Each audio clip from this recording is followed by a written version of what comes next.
Line 2, hello? Hello, Mang Ernie. Pwede po magtanong? Ano yung katanungan? Sino po ba yung unang-unang arkitekto? Ang pinakaunang arkitekto ay si Eva. Bakit po? Dahil siya ang unang nagpatayo. Ganun po ba?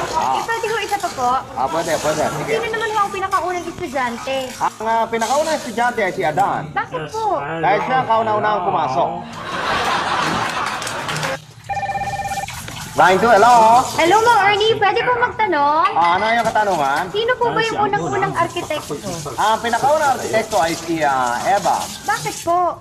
Dahil siya ang unang nagpatayo. Ganun po ba? Pwede ko isa pa po? Pwede. Sige. Sino naman ho ang pinakaunang estudyante? Ang pinakaunang estudyante ay si Adan. Bakit po? Dahil siya ang kauna-unang pumasok. Dahil siya ang unang pagpatayo. Line 2, hello? Hello, Mang Ernie. Pwede po magtanong? Ano yung katanungan? Sino po ba yung unang-unang arkitekto? Ang